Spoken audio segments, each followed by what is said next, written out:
This week's WikiLeaks revelations showing the CIA can allegedly hack into smartphones and televisions have caused international concern. RT's Caleb Moppin has taken to the streets of New York to ask people there what privacy means to them. Have you ever danced in your living room like no one's watching? Well, it turns out that the CIA was watching via your smart TV. Even when you think it's turned off, they could still be spying on you. Talk about privacy, anyone? There is no such thing as absolute privacy in America. There is no place in America outside of judicial reach. Even our communications with our spouses, with our clergy members, with our attorneys are not absolutely private in America. Now we've all heard the old argument, well, if you've got nothing to hide, then what are you afraid of? But at this point, even the President of the United States isn't protected. Juicy details like what time he puts on his bathrobe are being leaked to the press. If this doesn't make you feel, well, completely naked, what does? Do you feel like privacy is important? Yeah, everybody thinks privacy is important. Absolutely. Yeah, definitely. Yes, because, well, nowadays you have to be careful because everyone's stealing information. I think that a person's information should remain private. I think it's important because it's part of our constitutional rights, which are being taken away by everything that is going on in this country right now. For our own protection, yeah, so we feel safe and comfortable. Now, have you heard this latest revelation about how the CIA is spying on people by using their smartphones? What do you make of that?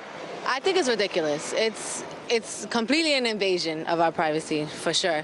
And what are you trying to find is my point. Like, if it's really something that's going on, you're going to know. What you got to spy on everyone for.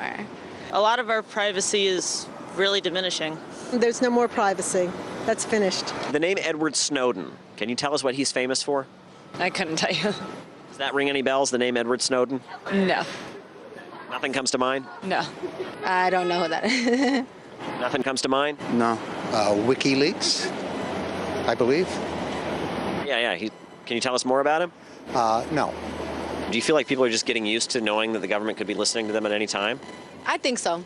It's like we know, but there's really nothing that we can do about it. Yes, when Edward Snowden's revelations about massive NSA spying first hit headlines, it was shocking.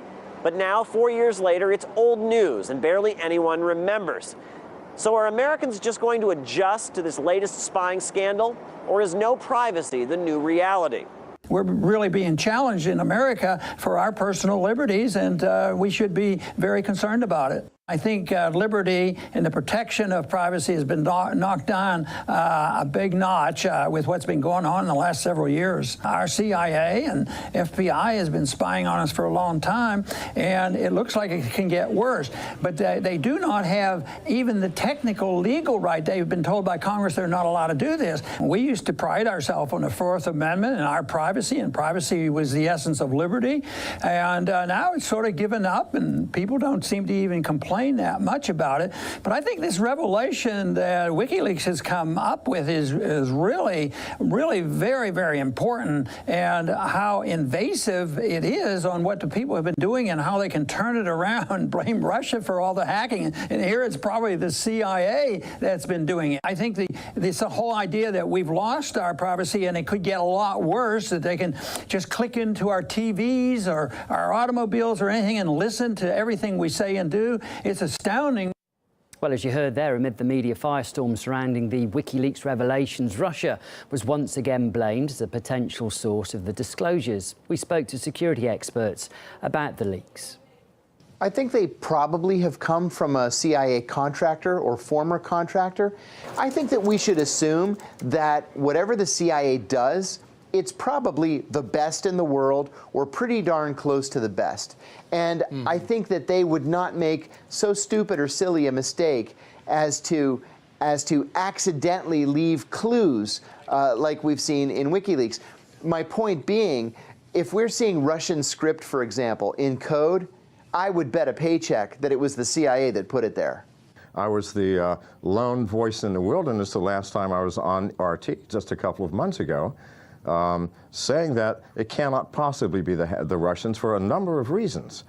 But yes, the CIA and the Russians and all hackers can place into their malware indicators that makes it look like somebody else. For example, the DNC hack had traces of the Russian language in it. It had compile times that matched the business hours in Moscow. It used techniques that Russian hackers used.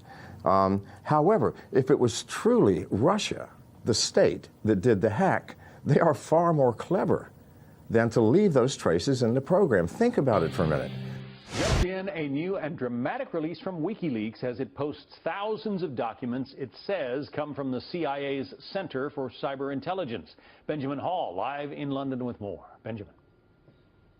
John, will look another massive WikiLeaks drop of trove of information from inside the government. This time over 8,000 pages, which they say are connected to the CIA's cyber hacking program. Now, if these documents turn out to be accurate, and analysts online suggest they are, this is another very embarrassing leak from inside the government. WikiLeaks were themselves this morning supposed to have a press conference, but said that they were being hacked and so were unable to do that. But they got out the documents earlier than that, and they claim they came from an isolated high-security network at the CIA's Center for Cyber Intelligence in Langley.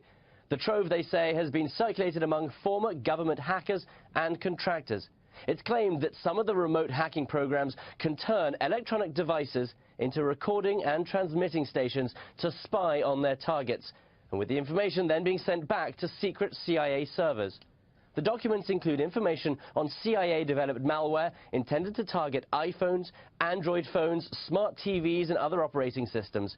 One document even appears to show that the CIA was trying to infect self-driving car control systems. Julian Assange continues to live inside the Ecuadorian embassy. He had initially promised to leave the embassy if Chelsea Manning's sentence was commuted, but has since backed down from that promise. And what WikiLeaks is saying is the most dangerous thing here is the proliferation of this information. So if the US has created cyber hacking programs and other countries or other sources get that, it can be used against the US. So WikiLeaks saying they were doing this for the greater good. They wanted everyone to know what the CIA cyber hacking program was about. And we're still going through the trove of information now to see what else is in these 8,000 plus pages. John? Brave new world.